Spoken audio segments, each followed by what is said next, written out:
A UFC Fight Night, Vera versus Sandhagen is going to be on this weekend. This is my full card preview and predictions for that card. But before we get into it, this might be a little bit of a longer intro. I normally don't waste too much time and I get straight into the picks.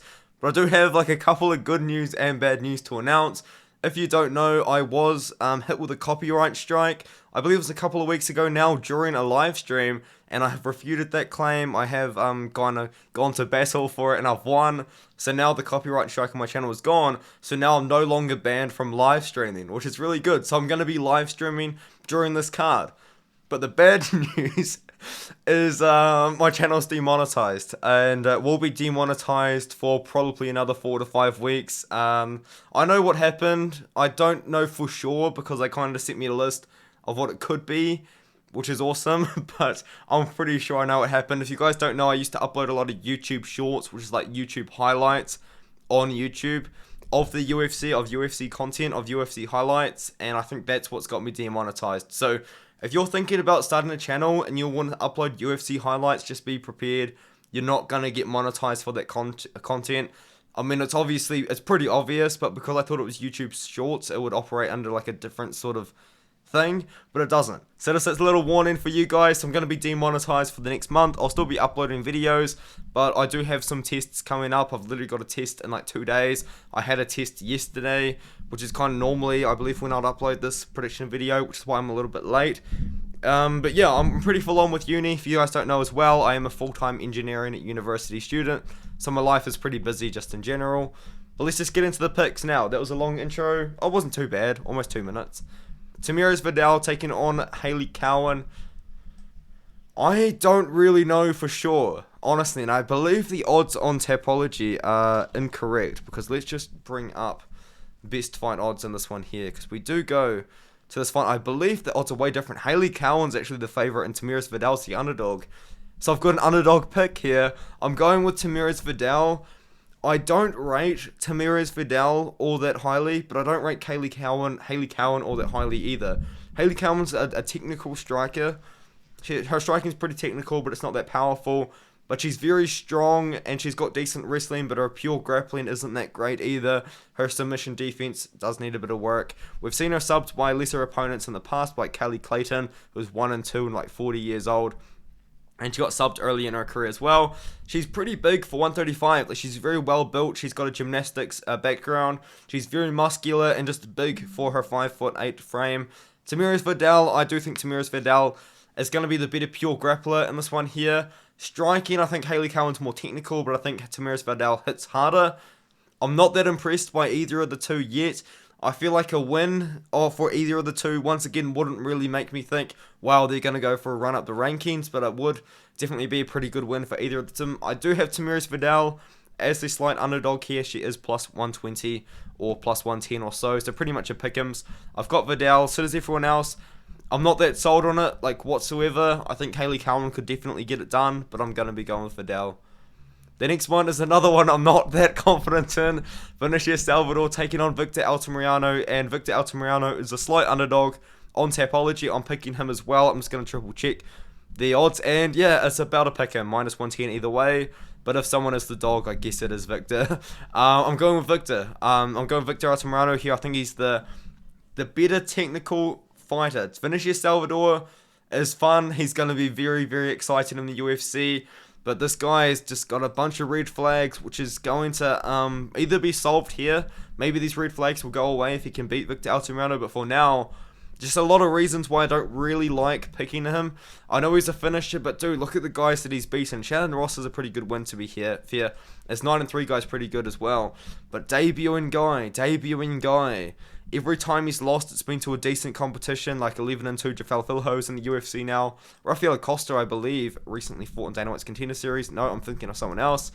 Every time he's stepped up in competition, he's lost. He hasn't really been beating the best guys in general in his career. But this guy's got power for days. But the problem is, his defense ain't that great. He keeps his hands very low. And he kind of strikes in a weird way too. It's like he's striking from the hip, but not. He's got a very interesting style. It's a very powerful style. He went to war with Shannon Ross. He got the better of Shannon Ross in that matchup there. And Shannon Ross just got KO'd badly by Clayton Rodriguez and beaten up easier then Vinicius Salvador was able to do it. Vidal, Mariano, I mean, again, like, he had a close fight with Carlos Candelario, who's now lost 3 times, or 2 times since. Had that close fight with Carlos Fernandez, I thought he won. And then he beat Daniel da Silva as well in a fight he got dropped in. So, Vinicius Salvador, if he can drop Vidal Mariano, it's lights out, like, it's over. But I think that Vidal Mariano is not going to be as hittable in this matchup. I think he is hittable, sorry, but I think he's going to be able to avoid the strikes and be the more technical striker. And if he needs to, he could offensively wrestle here, whereas Vinicius Salvador, I don't necessarily see Vinicius Salvador having too much success in offensive grappling. I know he's got a submission win on his record, but I think Vidal Mariano is more well-rounded. I think he's going to be able to survive on the feet and just be more technical, be not as hittable as Salvador is. So I've got Mariano by decision here in the matchup. Very, very close fight. Don't really recommend beating either side unless you're picking like Salvador by KO, maybe. Manuel Torres taking on Trey Ogden. I do have Manuel Torres in this one here. He's about a minus 150 favorite, minus 195 on some sportsbooks. So maybe if you really like Trey Ogden, you can get him at plus 160 on 5 times right now. So that could be an opportunity for you. But I do have Manuel Torres here. I know Manuel Torres has almost every fight finishing in the first round, which is just something to kind of worry about a little bit. But at the end of the day, I think he's going to get it done. He's taken a lot of time off. And I believe the time that he's taking off is actually because he's studying. I think he's actually studying a law degree right now. Maybe he's finished the law degree. But I do believe that's why he took so much time off. But yeah, it looks like he's probably going to be focusing on MMA a bit more now. And I think he's going to be able to beat someone like Trey Ogden. I like Trey Ogden, dude. He seems like a cool guy. He owns that gym called Marathon MMA, which was formerly Glory MMA in a specific area. I do have Manuel Torres, as I said. I think he's going to hit harder. I know Trey Ogden just beat Daniel Zalhuba, but Daniel Zalhuba didn't look very good whatsoever in that fight. I like Manuel Torres, man. He just KO'd Frank Camacho, KO'd Colton England, which is a little bit of I think it was somewhat controversial when that happened, but I think he's going to get it done over Trey Ogden here. Trey Ogden's an older guy. He's going to want to grapple with Manuel Torres. I think Ogden's got that black belt in BJJ, but I like Torres. I think Torres is going to find something. I think he's going to find a KO. We move up the card, CJ Vergara versus Daniel da Silva. Very confident in CJ Vergara in this matchup here. Do I think CJ Vergara is the best fighter in the world? No.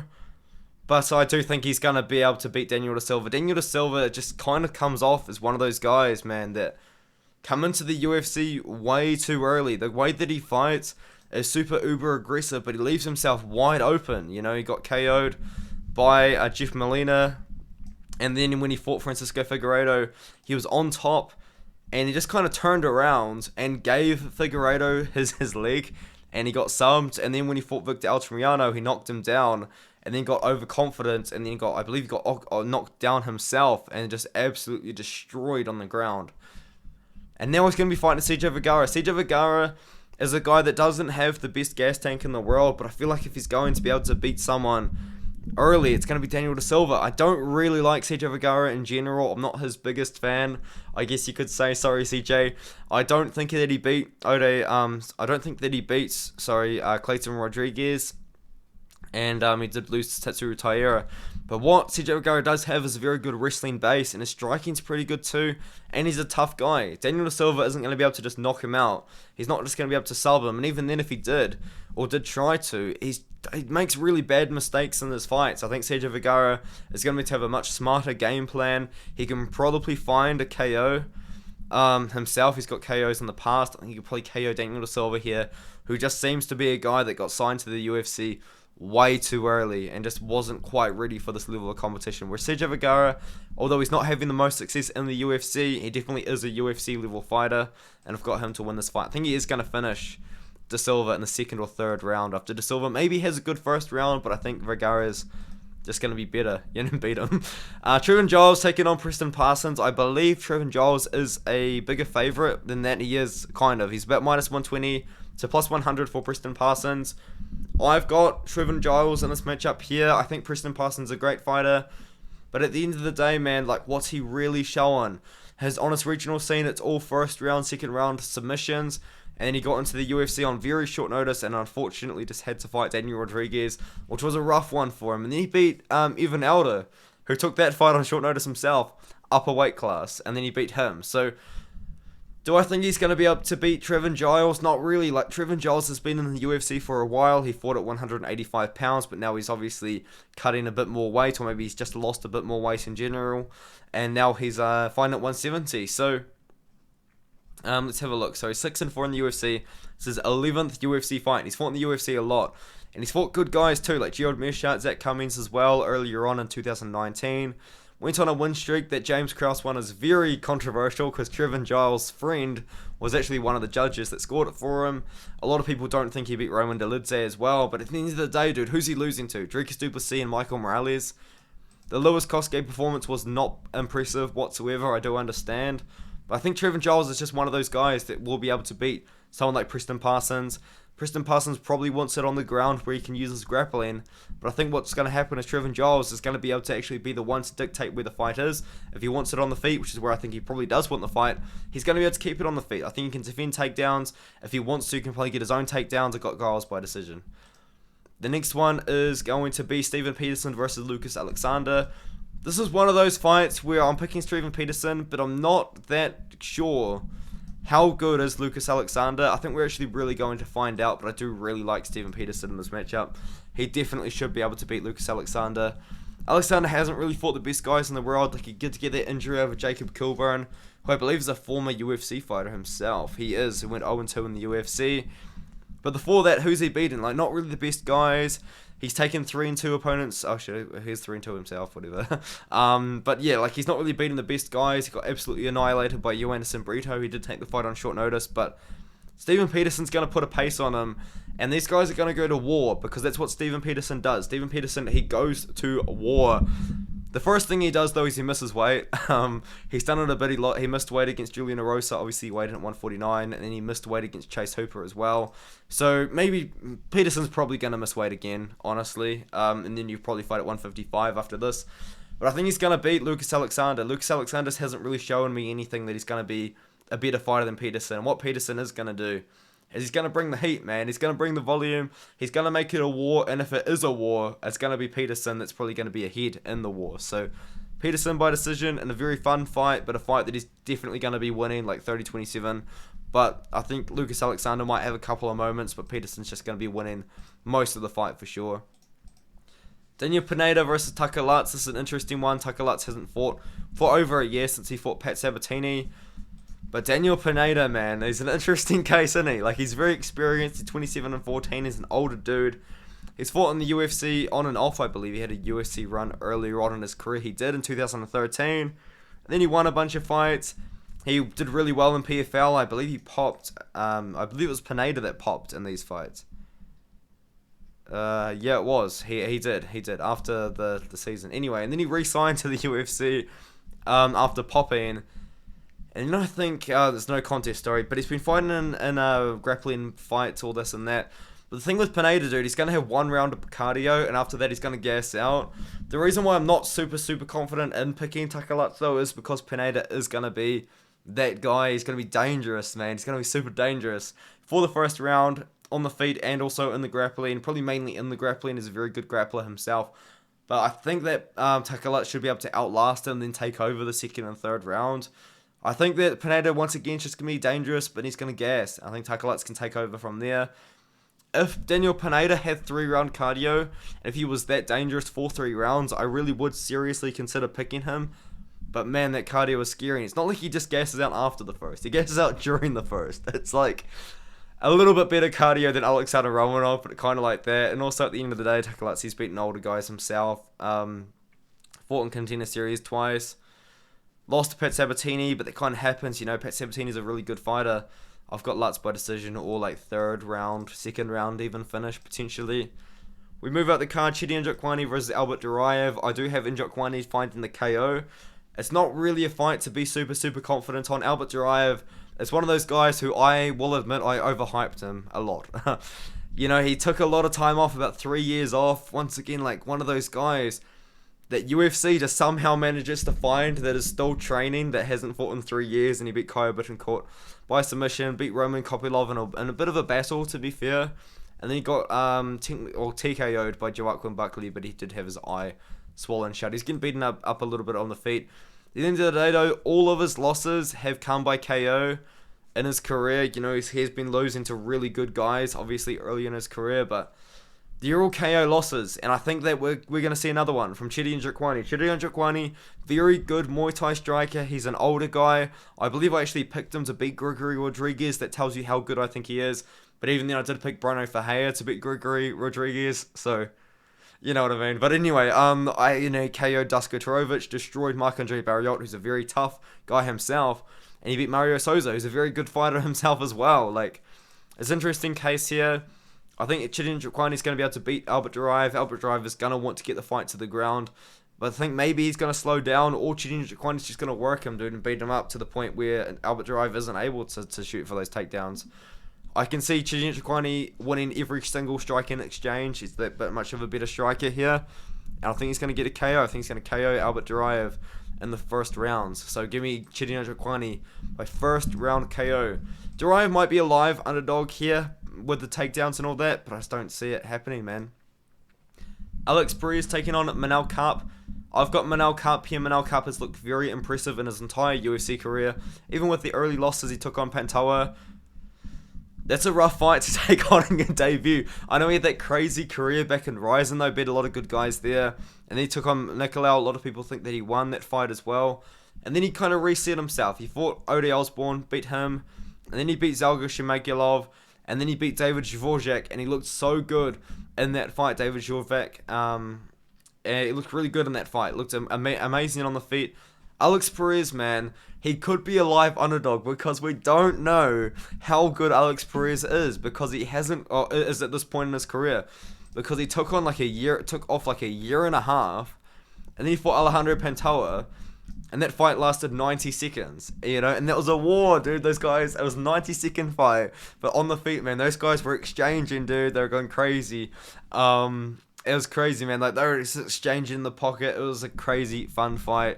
And then before that, he just got choked out easily by Davison Figueiredo. So, yeah, it's just one of those kind of fights, I guess. But yeah, I've got Manel Kape. I think Manel Kape's gonna win.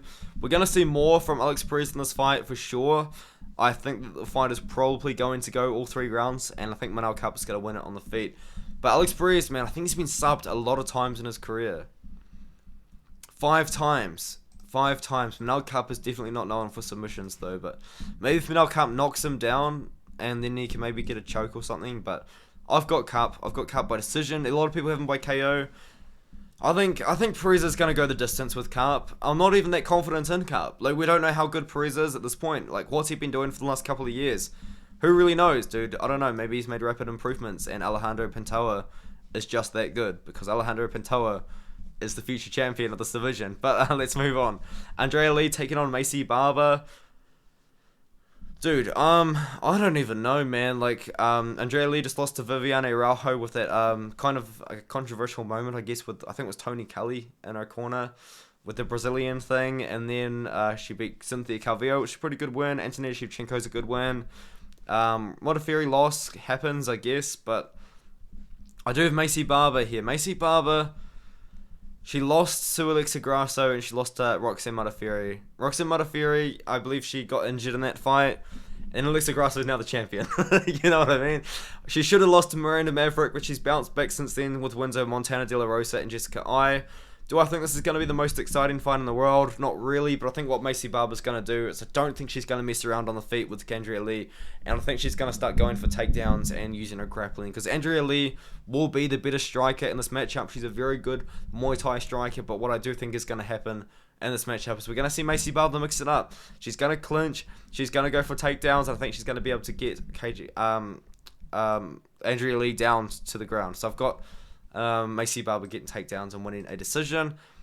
The next one is Nate Landwehr versus Austin Lingo. I'm going to do a really bad impression. Nate the Train from the USA! Oh, can't wait for Nate the Train, dude. He's going to be so fun. I believe he's meant to fight on this card. Austin Lingo was meant to fight a couple of weeks ago. I like Nate Landwehr, dude. Nate Landwehr's just one of those guys. He's hilarious. He's just naturally funny. He's naturally a little bit crazy. He's awesome. You know what I mean? He's going to put on a fun fight, and this will be a fun fight. I think Nate Landwehr wins it, maybe by late finish or by a decision. Austin Lingo is one of those guys, man, who was finishing everyone on the regional scene, dude. like first round KOs galore, like first 30-second KOs in a row before he fought Yusuf Zalal. And since then, it's all been decisions, close fights as well. He was smacking out all of these guys, smacking up here all of these guys on the regional scene. But now that he's gone up a step of competition in the UFC, he's not finding those same finishes anymore. Nate Landwehr is one of those guys. He's not going to get finished by Austin Lingo. He's been finished in his career. I believe got KO'd by Julian Rosa like very quickly in the first round. Same thing with Herbert Burns. He got caught. But I just don't see Nate Landwehr getting caught by Austin Lingo. And I think he's going to beat Austin Lingo here. And hopefully he can get that Alex Caceres fight, because that would be an absolute war. I've got Nate Landwehr. He's a good striker. He can wrestle if he wants to, but he probably doesn't want to because it's in front of a crowd. He's just going to strike with Lingo. And I think he's going to be able to win the fight that way. We move on. Holly Holm versus Yana Santos here. I've got Holly Holm. Holly Holm is like 41 and a half years old. She's probably going to be pretty close to retiring.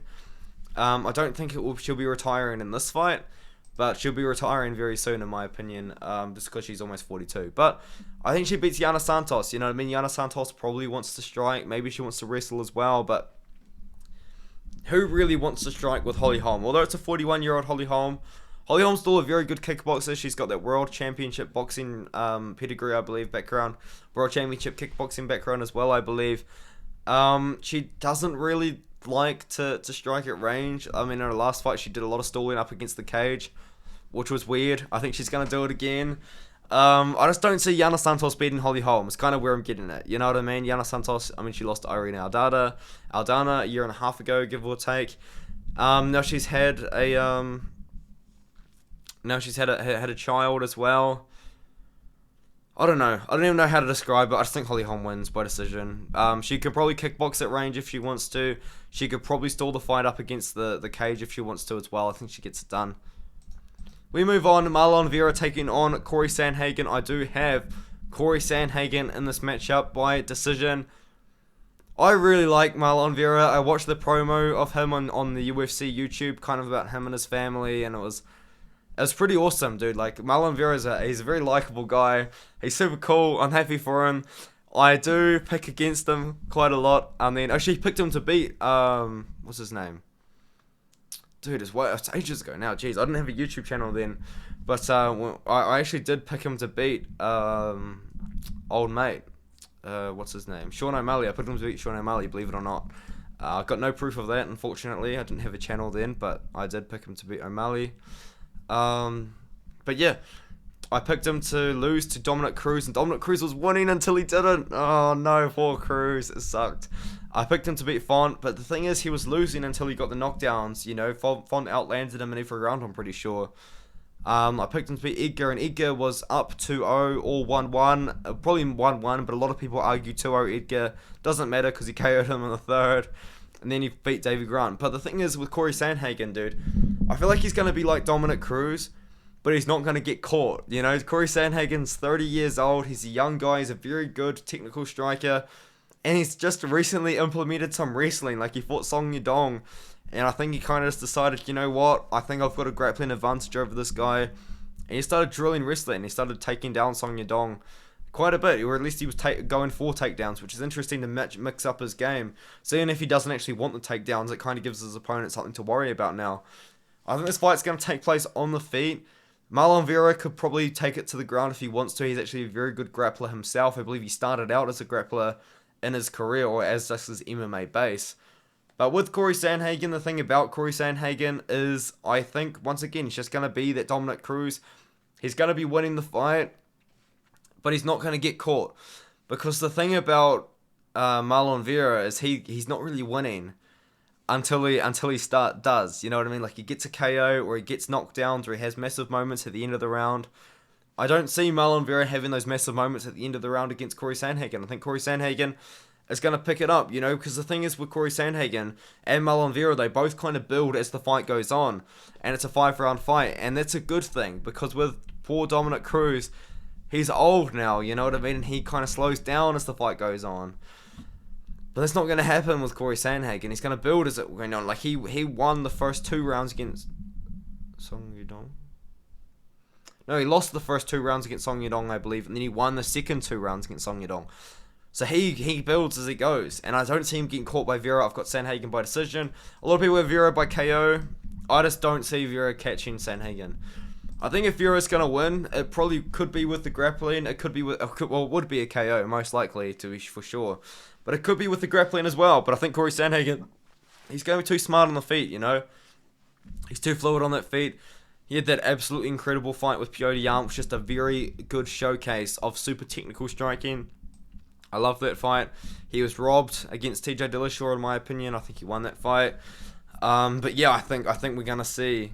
We're going to see Corey Sandhagen come back in a big way. And I remember this fight was actually meant to be on a different card, and it got rescheduled to be on this one because they didn't have a main event for a crowded event, which is crazy. But anyway, I'll move on. Sorry guys, I'm a little bit tired. But yeah, hope you guys enjoyed the video anyway. I'll see you in the next one. Thank you.